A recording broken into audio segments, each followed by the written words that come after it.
வணக்கம் நேர்களே, விஷன் 9 டிவிக்காக நான் உங்கள் லக்ஷ்மி நாராயணன்.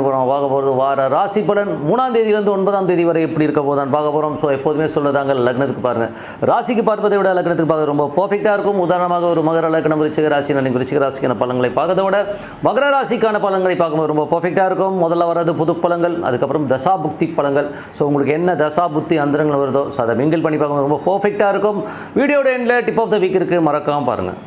ஸோ மீன ராசிக்கு வந்து பார்த்தீங்கன்னா உங்களுக்கு ராசி அதிபதி குரு வந்து பார்த்தீங்கன்னா அது பரிவர்த்தனை வந்து மீனத்துக்கே வரும்போது பெரும் ஒரு கான்ஃபிடன்ஸ் நிறைய இருக்கும். எப்படியா அடிச்சு தூள் கலப்போங்கிற ஒரு எண்ணங்களை நிறைய ஏற்படுத்தும். அது வந்து குரு வந்து பார்த்திங்கன்னா அது பரிவர்த்தனை வந்து ஃபுல் ஃபோர்ஸில் இருப்பார். ஸோ தொழில் ரீதியான விஷயம், புதிய ஐடியாஸ், புதிய விஷயங்களை பண்ணி உங்களுடைய ஆக்டிவிட்டீஸில் வந்து நிறைய சேஞ்சஸ் பண்ணுறதுக்கான வாய்ப்புலாம் ரொம்ப நல்லாயிருக்கு.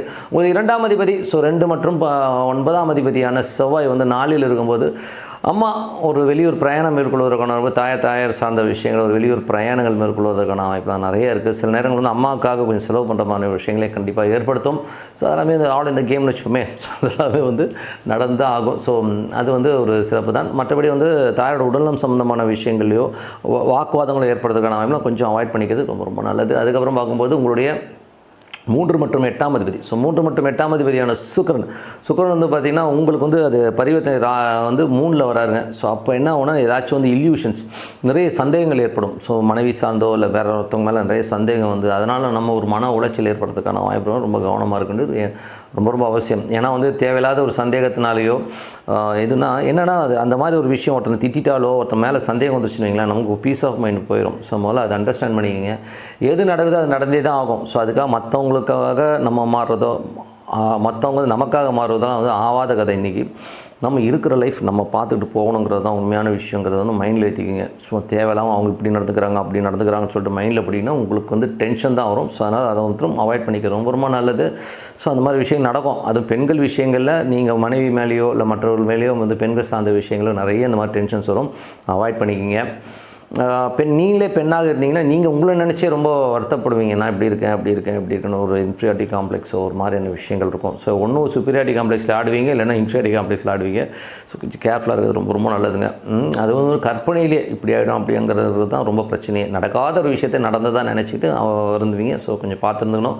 4 மற்றும் 7ஆம் அதிபதியான புதன் 4 மற்றும் 7ஆம் அதிபதியான புதன் வந்து வண்டியில் சுப நிகழ்ச்சிகள் சார்ந்த விஷயத்திற்காக நிலப்புலங்கள் சார்ந்த விஷயம், கொஞ்சம் செலவு பண்ணுற மாதிரி விஷயங்களுக்கும், வண்டி வாங்க கொஞ்சம் செலவு பண்ணுற மாதிரி விஷயங்களை கண்டிப்பாக ஏற்படுத்தும். 5ஆம் அதிபதியான சந்திரன் சிறப்பான பலன்கள், நல்ல ஏற்றங்கள், நல்ல லாபங்கள் வருவதற்கான ரொம்ப சிறப்பாக இருக்கும். குழந்தைகளுக்காக வந்து கொஞ்சம் மெனக்கட்டுகள் அதிகமாக பட்டு அதனால் நல்ல ஒரு வளர்ச்சி கிடைக்கிறதுக்கான வாய்ப்புகளும் ரொம்ப நல்லாயிருக்கு. மற்றபடி 6ஆம் அதிபதியான சூரியன் வந்து உங்களுக்கு 12 வேலை விஷயம் நிறைய பிரயாணங்கள் மேற்கொள்வதற்கான வாய்ப்புகள் இருக்குது. கொஞ்சம் கடன் சுமைகள் அதிகமாக இருக்கிறதுக்கான மாதிரி ஒரு ஃபீல் கண்டிப்பாக இருக்குங்க. ஸோ கொஞ்சம் பார்த்து நடந்துங்க. அதுக்கப்புறம் உங்களுக்கு 7ஆம் அதிபதியான புதன் வந்து 12ல் இருக்கும்போது சுப நிகழ்ச்சி சார்ந்த விஷயத்துக்காக நிறைய செலவு பண்ணுற மாதிரி விஷயங்களை நிறைய ஏற்படுத்தும். ஸோ அதனால் கொஞ்சம் பார்த்து நடந்துங்க. 8ஆம் அதிபதி 8ஆம் அதிபதியான சுக்கிரன் வந்து பார்த்திங்கன்னா உங்களுக்கு 3லே பரிவர்த்தனையின் போது அது 3ல் தான் வர்றார். ஸோ அதில் வந்து கொஞ்சம் ரொம்ப எமோஷன்ஸ் ஜாஸ்தி இருக்கும். கணவன் மனைவினால ஒரு பெரிய ஒரு யுத்தமே நடக்கிற மாதிரி ஃபீலே கண்டிப்பாக ஏற்படுத்தும். அதனால் கொஞ்சம் ஜாகிரதையாக இருந்துக்கிறது ரொம்ப நல்லது. ஏன்னா வந்து இதனால் என்ன ஆகுனா நிறைய சந்தேகங்கள், நீ இப்படி பண்ணிட்ட அப்படி பண்ணிட்டேன்ற மட்டும் இருக்கும். ஸோ அதெல்லாம் கொஞ்சம் அவாய்ட் பண்ணிங்க. இருக்குது இத்தினூடு வாழ்க்கை, அதுக்கு போயிட்டு எதுக்கு ஃபைட் பண்ணிக்கிட்டு ஒரு நாள், ஒரு வாரம், ஒரு மாதம், சில பேர் 10 வருஷம்லாம் பேசாத புருஷன் பொண்டாட்டிலாம் இருக்காங்க. ஸோ அந்த மாதிரிலாம் இல்லாமல் கொஞ்சம் ஹாப்பியாக இருக்கலாம். ஏதோ ஒரு ப்ரோக்ராம் பார்த்தேன், நான் பேச மாட்டேங்க, அவர் வண்டியிலே ஏற மாட்டேங்கன்னு சொல்லிட்டு ஒரு அம்மா பிடிவாதம் பிடிக்குது. எத்தனை வருஷமானு கிட்டத்தட்ட 7 வருஷமாகும். ஏதோ சொல்லிட்டாரோன்றதுக்காக அந்த ஒரு ஈகோ.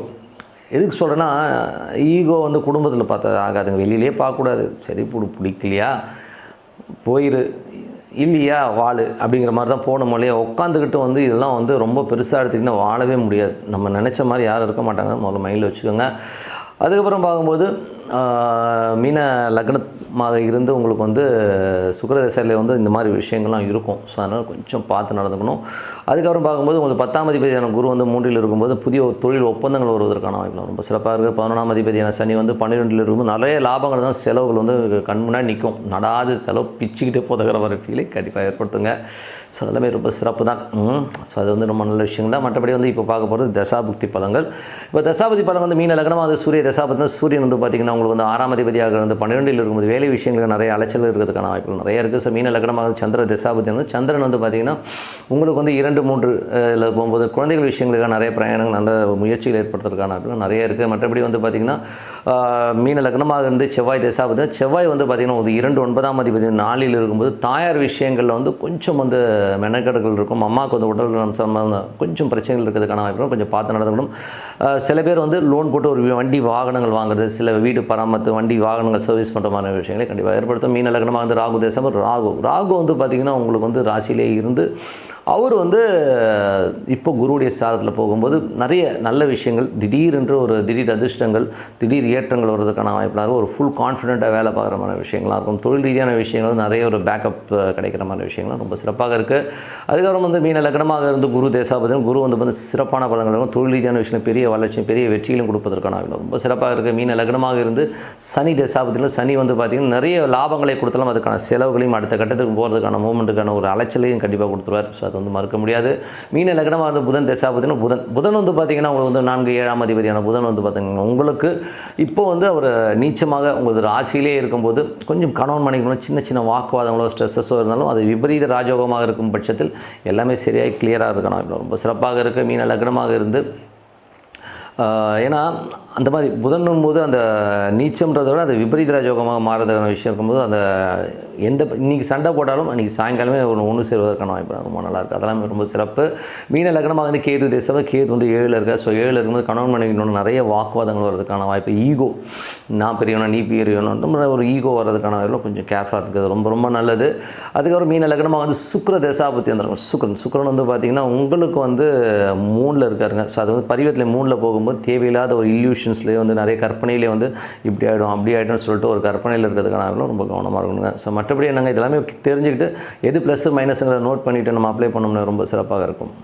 அதாவது வந்து இறைவனை வந்து பிரார்த்தனை பண்ணும்போது கண்டிப்பாக நம்ம அடுத்த லெவல் போகிறதுக்கான வாய்ப்புலாம் சூப்பராக இருக்கும். ஏன்னா வந்து 3 வேளை சாப்பாடு ஒரு வேளை தூக்கம் எப்படி அவசியமோ அதனால் பிரார்த்தனை ரொம்ப ரொம்ப அவசியம். ஸோ இப்போ பார்க்க போகிறது tip of the week. So tip of the வீக்கில் வந்து நம்ம பார்க்க போகிறது யோகம், மகா யோகம்.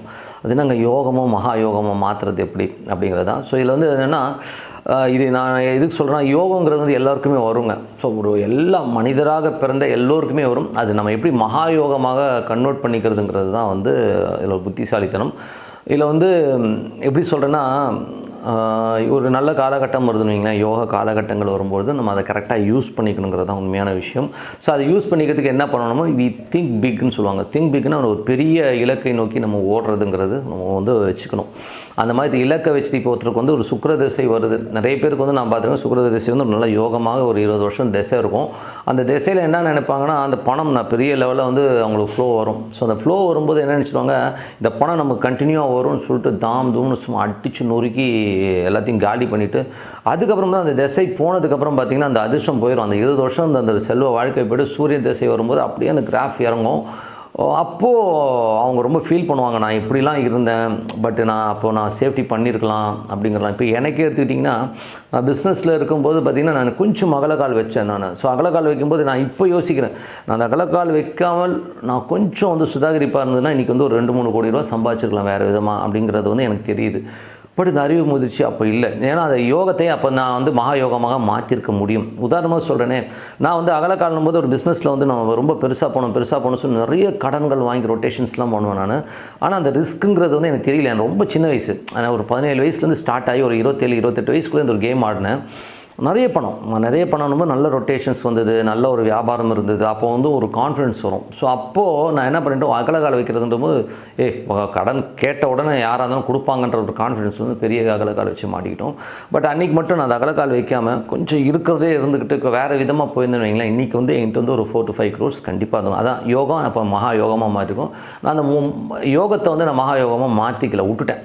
ஓகேங்களா? ஸோ நீங்கள் வந்து ஒரு நல்ல ஒரு காலகட்டங்கள் யோகங்கள் வரும்பொழுது நம்ம என்ன பண்ணணும்னா அதை வந்து கரெக்டாக ஒரே இடத்துல. இப்போ ஒரு சில பேர் வந்து வியாபாரத்தில் வந்து ஒரு பெரிய காசு வருதுன்னு வைங்களேன், அதிலே திருப்பி போட்டுக்கிட்டே இருப்பாங்க. ஆனால் கடைசியில் வந்து பார்த்திங்கன்னா ஒரு பாயிண்டில் வந்து பார்த்திங்கன்னா ஒன்றுமே இல்லாமல் போயிடும். ஸோ வியாபாரமும் போயிடும். அதுக்கப்புறம் பார்த்தா ஐயோ ஒன்றுமே இல்லை. ஆனால் சில பேர் வந்து பார்த்திங்கன்னா ஒன்றுமே இருக்காது, ஆனால் சின்னதாக அழகாக சேவிங்ஸ் பண்ணுவோம். உதாரணம் சொல்ல போனால் எனக்கு தெரிஞ்ச ஒருத்தர் பார்த்திங்கன்னா வியாபாரம் ரொம்ப சின்ன வியாபாரம் தான் பண்ணுவார். அவர் அந்த வியாபாரம் மட்டும்தான் பண்ணுவார். மற்றபடி அந்த வியாபார எக்ஸ்டென்ஷன்ஸ் கூட ரொம்ப பெருசாக பண்ணியிருக்க மாட்டார். ஆனால் அவர் என்ன பண்ணுவார்னா வர காசெல்லாம் வந்து ஸ்ப்ளிட் அப் பண்ணி வச்சுருப்பார். ஒரு பெரிய பெரிய ஷேர் ஒன்று வாங்குவார், அதே நேரத்தில் வந்து லேண்டில் கொஞ்சம் கொஞ்சம் போட்டுட்டு வருவார். ஸோ இந்த மாதிரி மல்டிப்புளாக வந்து இன்வெஸ்ட்மெண்ட் பண்ணிட்டு வந்தாருங்க. வெறும் இந்த மாதிரி விஷயம் மட்டும் கிட்டத்தட்ட வந்து அவர் வந்து இன்றைக்கி அவர் மாத சம்பளமே பார்த்தீங்கன்னா அப்போல்லாம் வந்து 3000 ரூபா வாங்கிட்டு இருந்த ஒரு ஆள், இன்றைக்கி அவர் கையில் வந்து ஒரு 10 crores மேலே இருக்குங்க. யோசிச்சு பாருங்கள் எவ்வளோ. அவர் தான் அதுதான் யோகத்தை மகா யோகமாக இருக்குன்னா வர காசை வந்து கரெக்டாக யூட்டிலைஸ் பண்ணி நம்ம கொண்டு போனால் அதுக்கு நம்ம திங்கிங்கை மாற்றிக்கணும். நம்ம பெருசாக வரணுங்கிற ஒரு திங்கிங் வேணும், சேஃபாக ப்ளே பண்ணுங்கிற ஒரு திங்கிங் கண்டிப்பாக இருக்கணுங்க. ஸோ அதுதான் நல்ல காலம் வரும்போது சேமித்து கரெக்டான சேமிப்பாக மாற்றினீங்கன்னா கண்டிப்பாக ஒரு யோகம் மகா யோகமாக மாறுங்கிறது எந்தவித தயக்கமும் வேணாம். ஸோ பிளான் பண்ணுங்கள், ஒரே விஷயத்தில் இன்வெஸ்ட் பண்ணாதீங்க. யோகத்தை மகா யோகம் மாத்திரம் வேறு விதத்தில் வந்து ஒரு லேண்டில் வாங்கி போடுறதோ, ஒரு சின்ன சின்ன விஷயங்கள் வந்து சின்ன லேண்டாக வாங்கி போட்டிங்கன்னா ஒரு காலகட்டம் திரும்பி பார்க்கும்போது பல கோடிகளாக இருக்குன்றது உண்மையான விஷயம். ஸோ யோகம் வரும்போது பிடிச்சிக்கங்க. இந்த யோகம் கண்டினியூவாக வரும்னு சொல்லிட்டு தாம் செலவு பண்ணிட்டு மாட்டிக்காதீங்கிறது தான் உண்மையான விஷயம்.